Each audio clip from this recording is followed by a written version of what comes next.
2009, sumali sa NCAA bilang guest team ang Emilio Aguinaldo College. 2 years later, noong 2011, sumunod naman ang Lyceum of the Philippines University. Fast forward to today, 2015, Season 91 ng NCAA, pareho ng regular members, ang Generals at Pirates, at sila po ay magbabanggaan sa ating unang laban ngayong Huwebes dito sa arena sa lungsod ng San Juan. Maraming salamat po sa inyong pagtutok ngayon sa ABS-CBN Sports in Action sa Ball Sky Cable Channel 167, and we are also greeting everybody watching from all over the world via the Filipino channel and via live streaming on TFC.tv.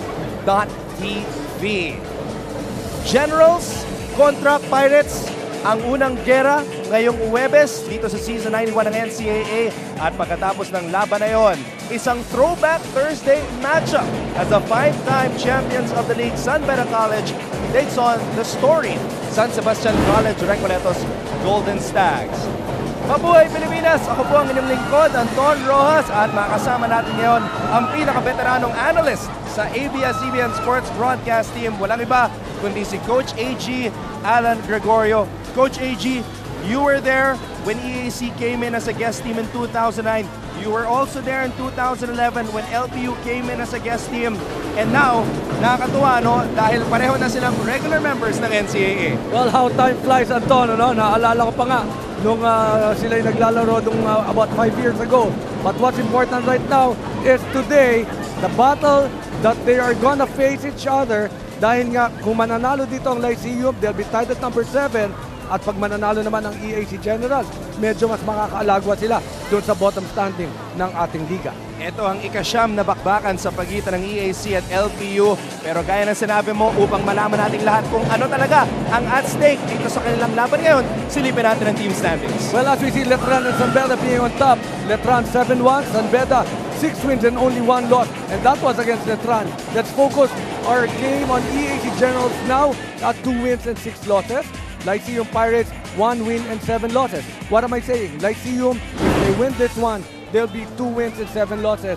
And EAC will also be 2 wins and 7 losses. EAC started the season losing their first 5 games, and then nanalo sila kontra sa San Sebastian at sa Letran bago matalo nung nakaraang laban kontra sa University of Perpetual Help. Nakausap ko si Francis Munsayak, ang kanilang team captain, at sinabi na sa akin, Coach AG, na talagang umaasa sila sa kanilang hot shooting. Nobody shoots more threes in the NCAA than EAC. They've taken 217 3-point attempts. Ang problema, pag hindi pumapasok ang kanilang 3 points, medyo hindi nila makakamit ang panalo. And I'm sure that's going to be reported in a while, ano, yung pinag-uusapan nating 3-point shots. You can look at this, 28 minutes, 18 points, 5 triples, 1 rebound, 2 assists, and 1 steal. That was the game against Perpetual. Though they lost that ball game, hindi masyadong maganda yung naging shooting nila. Ang laban nila sa Letran, ang laban nila well, when they won against Letran, yes, Letran, yung malaking 4-point play na ginawa ni Remy Morada, yun ang nagpanalo sa kanila. Yun talaga nga naging mabigat na bagay sa kanilang upset victory kontra sa Letran, pero gusto nilang makabalik sa win column ngayon as they take on the LPU Pirates, currently on a 5-game losing skid, pero nagpapakita ng flashes of brilliance ang kanilang Cameroonian big man, 6'9", itong si Victor Gijol. Well, Victor Gijol, tama ka, no? Yung kanyang nilalaro dito, feeling ko nga, Anton, kulang na kulang pa, no? He had 24 minutes, he had 14 points, 12 rebounds, that's already team high. Ang nakikita ko numero dito para kay Gijol, for them to have a consistent win or a consistent ball game is about 20 and 15. Yun ang yardstick ko sa game ni Gijol para talaga makatulong sa Lyceum. Marami talaga tayong mga storylines dito sa laban na to, Coach AG, at kung gusto nyo makisali sa aming usapan, eto ang ating pangatlong kasamahan sa ABS-CBN Sports Broadcast Team na si Roxanne Montealegre to tell us all kung paano kayo makasali sa ating discussion ngayon. Roxanne? Salamat, Anton. Ngayon, mga kapamilya, kahit nasa bahay kayo, pwede pa rin kayo makijoin sa saya dito sa arena. Gamitin nyo lang ang hashtag NCAA Season 91 at hashtag EAC VSLPU para sa larong ito. Kaya kung meron kayong mga photos, mga tweets na gustong i-share, huwag kayong mahiya kasi baka kayo na yung ma-feature namin dito live. Ayan, balik tayo kay Anton. Maraming salamat, Roxanne, at abangan pa namin ang iyong mga reports at updates from courtside as we go along with our coverage today. Sa aming pagbabalik, jump ball na po! EAC kontra LPU dito lang sa ABS-CBN Sports and Action.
Lyceum of the Philippines University Pirates in the first round eliminations of season 91 of the NCAA.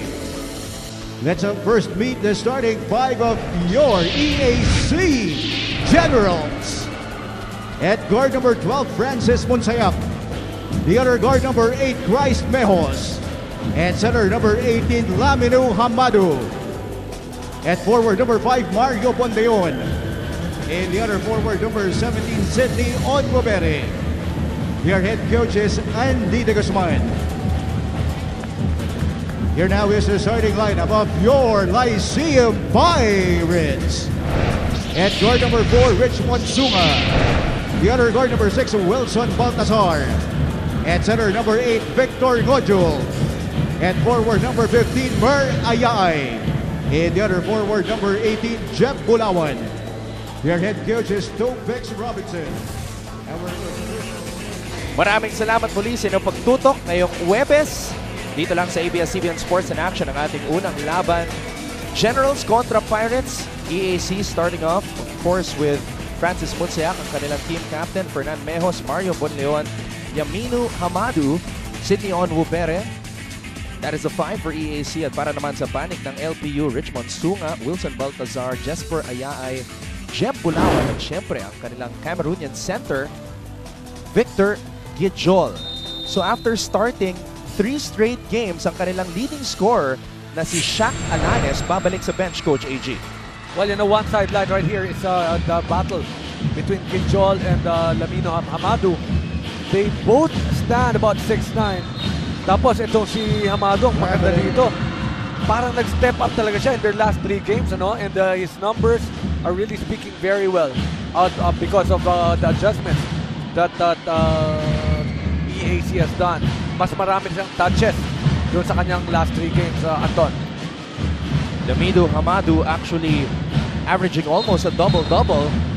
Samantala, itong si Jeb Bulawan tinulak si Sidney Onwubere, who averages 31.5 minutes per game. Onwubere ang pinakagamit na player sa panig ng EAC. One of the most hard-working players also in the NCAA. Definitely a guy to watch out for. Pero tama ka, Coach AG, yun nga yung crucial, yung bakbakan sa gitna. Parehong sentro. Kaya lang iba yung playing style eh. Victor Gijol is more of a small forward type.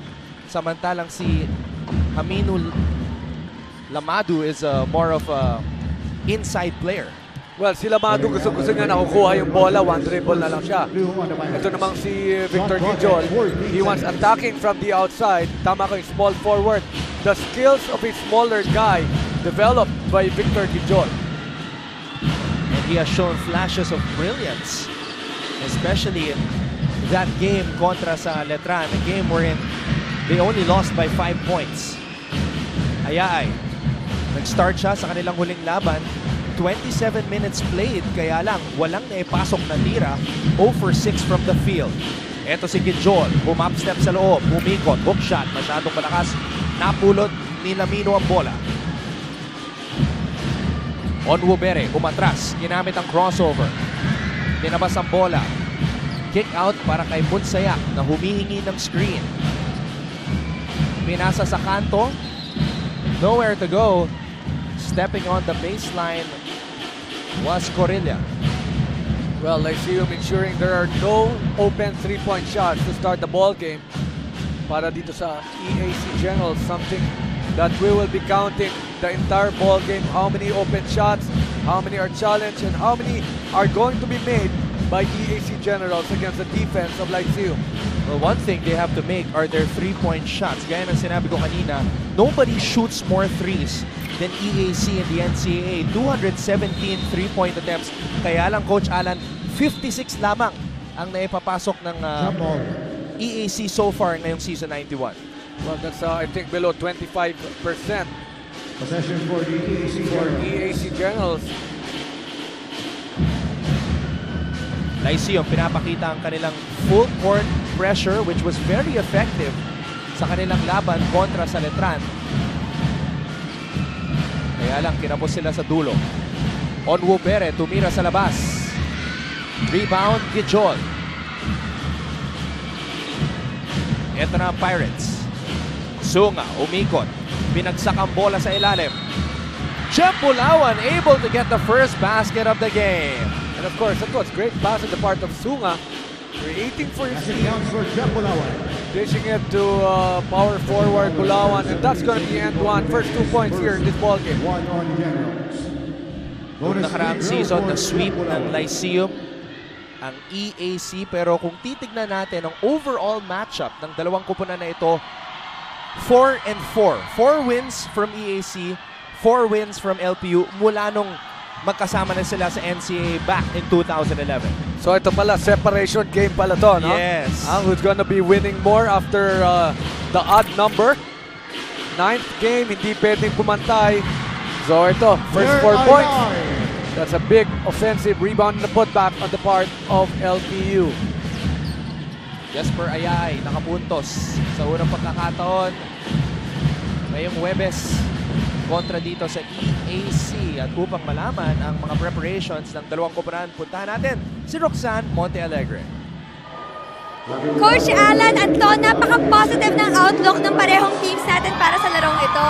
Para kay Coach Andy de Guzman ng EAC, sisimulan niya ang bawat laro with a prayer para ma-motivate ang kanyang team at magkaroon ng lakas ng loob. Meron din siyang specialized defense na ginagawa for every team na kalaban nila. At gusto niya, for this game, magkaroon ng walang hesitation ng kanyang players, lalo na sa mga 3-point shots. Para naman kay Coach Topex Robinson, kahit natalo na sila ng itong beses, hindi pa rin siya nawawala ng pag-asa. At of course, they're happy that Gabayni is back to play because he's a big asset to the team. And he also wants to stick to their system. Samantalang parehong players naman nila ang may sakit at kasalukuyan nagpapagaling. Si Fernan Mayos yon ng EAC at si Jeremiah Taladua naman para sa Lyceum. So abangan natin mamaya kung kaya pa na makabalik sa game at titignan din natin kung sino ang maglalabas ng galing para sa larong ito. Maraming salamat, Roxanne. May kasama pang health update. Yun nga si Taladua para sa LPU at si Fernan Mejos naman para sa EAC. And Mejos is one of the best 3-point shooters actually sa panig ng EAC. So malaking bagay yun. Malaking kawalan yun para sa EAC kung hindi makakalaro si Mejos. Pero yung binibilang natin dito, no, how many 3-point shots are going to be taken by EAC? The first 3 points of this ball game coming from EAC. galing na from beyond the arc. Credit that three-point basket to Corilla. One of the 10 new additions para kay Coach Andy De Guzman at ang #1 scorer ng LPU pinasok na ni Coach Topex Robinson, Shaq Alanes, averaging 13.9 points kada laro dito sa Season 91 ng NCAA. Onwubere, no hesitation sa kanyang 3-point shot. Second time he has taken a shot at the top of the arc. At ito na si Joseph Gabayni, nagbabalik para sa LPU pagkatapos ng isang 1-game suspension. Pinasa kay Jesper Ayaay, 4 points na para sa rookie. And they're ensuring some mismatches. Marami ng inside points pinapakita dito ng LPU sa panimula ng ating laro, Anton. Nalibre sa kanto. Itinantira ni Corilla, pero may putback doon mula kay Sidney Onwubere. Timeout muna tayo. Lamang ang LPU kontra sa EAC 8-5. Ito ang NCAA Season 91. Ilabas ang galing.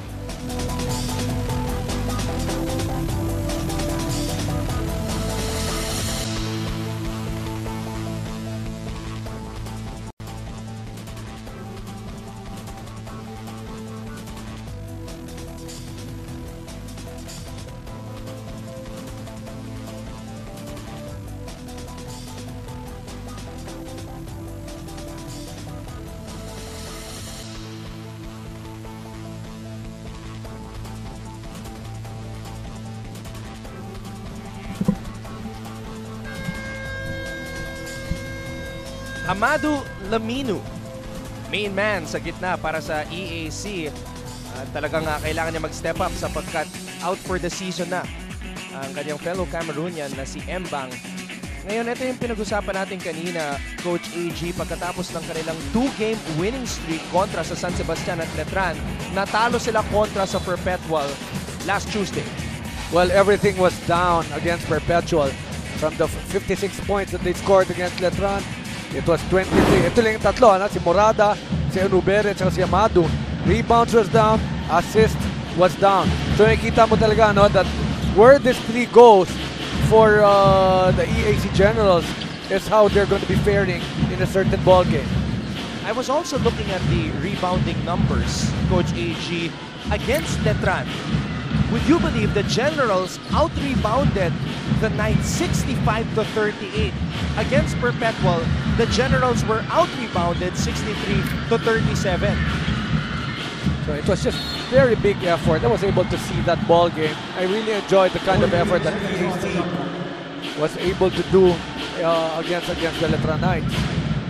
Ibang klase, no? Yung sabi ko nga kanina, babalik-balikan ko yung 4-point shot na ginawa ni Morada eh. And it was challenge, it was a hard shot, but it went in. Of course, preparation plus a little of lady luck smiling at you will give you a victory. 7 out of 27. Yun yung mga numero ng EAC pagdating sa 3-point shooting. At ito na yung player na pinag-usapan mo. Jorem Morada, the hero in that game. He knocked down 5 crucial 3-pointers. Majority of those 3 sa fourth quarter upang makamit ang kanilang pinakamalaking panalo ngayong season kontra sa Letran. 83-69 win last August 7. You know, talking about Morada, yung game nila against St. Benil, he also shot a big 3-point shot when they were down by just 1 point. Nung humahabol na ang koponan ng St. Benil. Samantala, Gijol, tinapik ang bola kay Jomari Lacas de Santos na nakapasok lamang para sa koponan ni Coach Topex Robinson. Jesper Ayaay. Turnaround back shot is good. They've been trying to look for those mismatches. So far, they've been very successful attacking the defense of Francis Bunsayak. Jesper Ayaay namumuna pagdating sa puntos para sa LPU. 6 points in the game. Siya nakatao dito kay Morada. Onwubere, umatake. Binagsak ang bola. Lamino, bitin. Napikan ang bola. Bumalik sa EAC, Francis Bunsayak with a basketball. Bunsayak umatake, supalpal ni Victor Gijol. Lakas de Santos, binigay kay Ayaay. Back to Gijol up top at may foul away from the ball. Si Pascual, todo kapit dito. Kay Shaq Alanes, balikan natin. Itong strong move of the game brought to you by Smart Live, the Smart Life. Coach AG just taking advantage of the mismatch in the post. 4 minutes and 14 seconds remaining here in the first quarter. Quite a low-scoring ball game. Exactly what LPU wants in a team that loves to score. That's EAC Generals. Ayaay, sumaksak. Layup, masyadong malakas. Napulot ng EAC ang bola. Kaya lang, sumali sa agawan itong si Jomari Lakas de Santos. Malyari at Lakas de Santos nag-agawan. Possession arrow nakaturo dito sa panic ng LPU. Not giving up on the play. The red shirts, they knew that they still had a chance to get that leather. Nakita mo, no? Nasuklian pa sila with that kind of effort. Number 11, Lakas de Santos. Just diving for that loose ball. Possession arrow going back to LPU Pirates.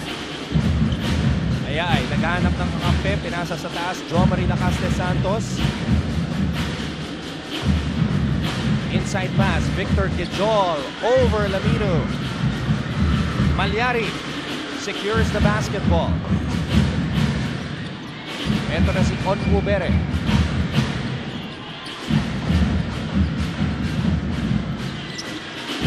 Lamino, linabas kay Sidney. Sidney umatake. Malyari, baseline jumper, kapos. Rebound, Shaq Alanes. Alanes, umaarangkada. Alanes, sumaksak. Gabayni, nawala ang bola pero natapik ng isang EAC player. Well, I felt it was a good play on the part of Shaq Alanes. Just driving strong, dishing off to his big man. But driving, well, it was good transition defense also on the part of the white shirts. Embida, papasok sa unang pagkakataon dito sa larong ito. As Victor Gijol will take a rest. Embida, syempre ang captain ng LPU at Pascua. Raymond Pascua, another addition to this EAC squad, number 4. Papasok para sa Generals. Alanes na libre sa labas. Shaq Alanes knocks it down. Well set up play for Shaq Alanes. Left it wide open for that open three-point shot. Unang three-pointer mula sa LPU courtesy of Shaq Alanes, their number 1 scorer. Pascual tapos sa kanyang tres. Ito na ang LPU. Gabayni from the free throw line. Joseph Gabayni. Welcome back. What a good start on the part of LPU, not just defensively but also offensively. 2 minutes and 47 seconds, 15-5 lamang po ang LPU. Magbabalik po ang Season 91 ng NCAA.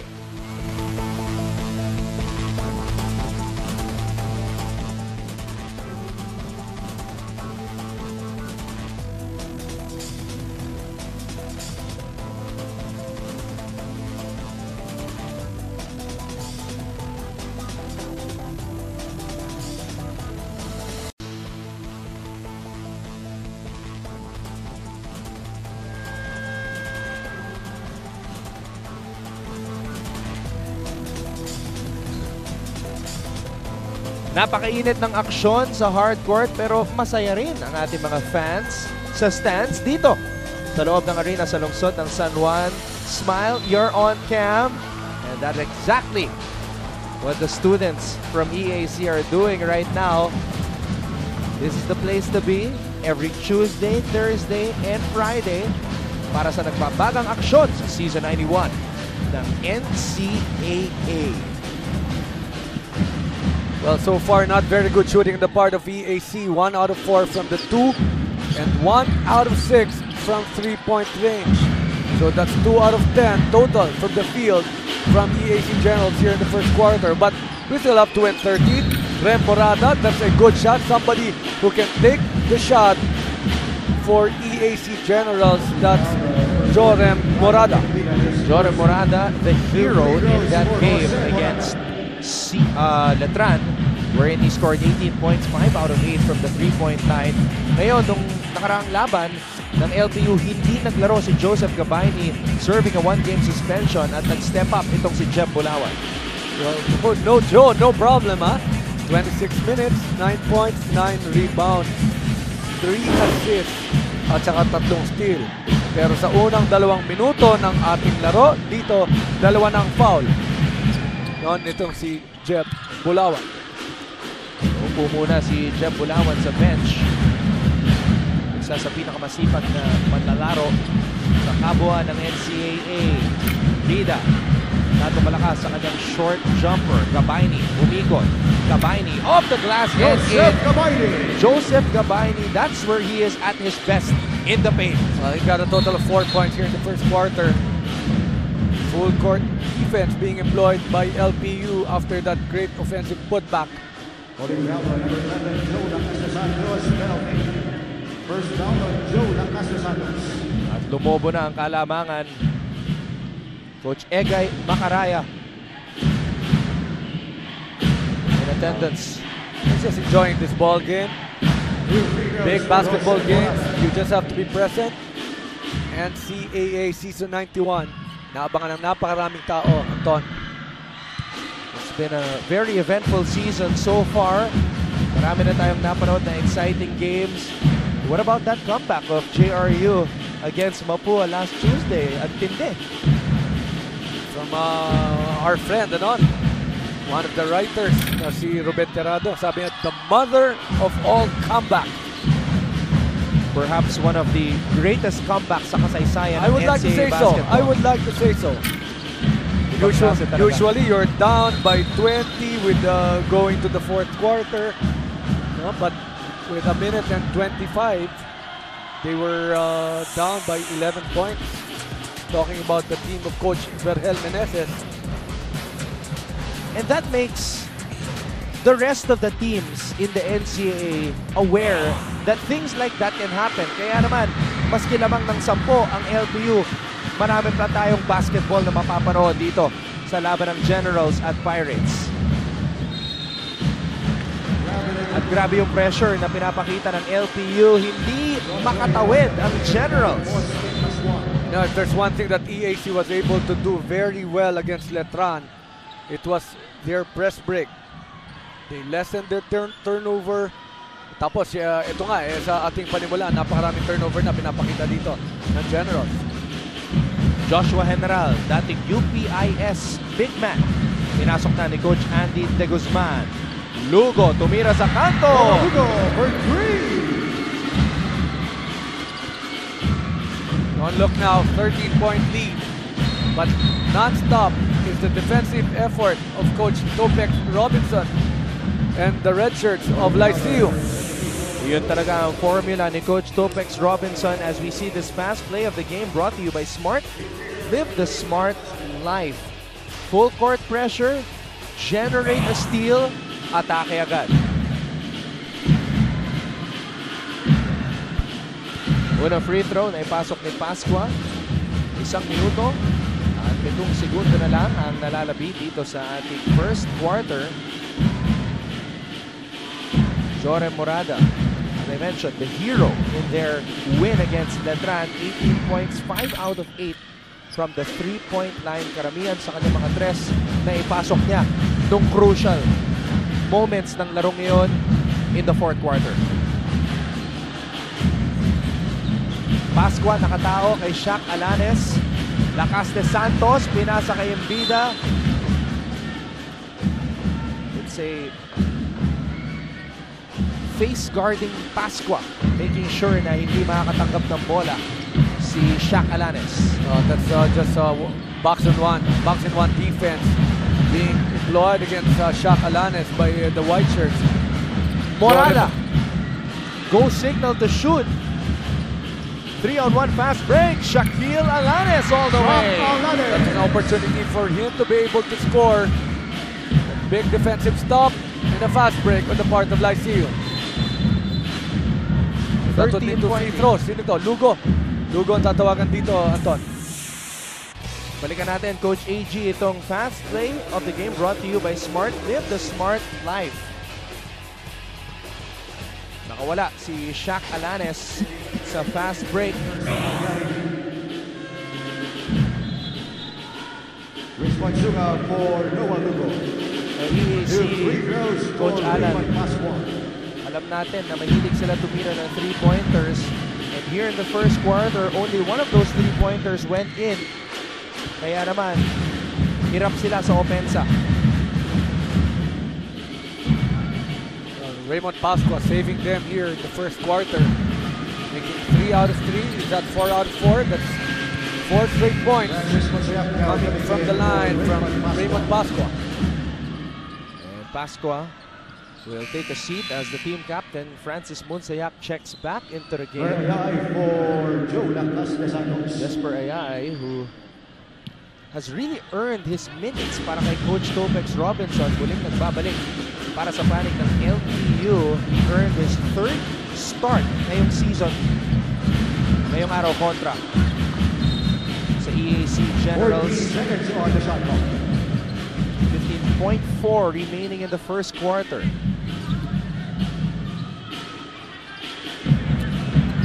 Ayay passes it up top to Richmond Sunga. Huling pagkakataon para sa Pirates. Ayay for 3, bitin. It's EAC basketball, but they have to shoot on Wubere. Morada lets it fly. No good. And the end of the first period, the score 11-14. Pagkatapos ng unang 10 minuto ng bakbakan, lamang po ang LPU Pirates kontra sa EAC Generals 22-11.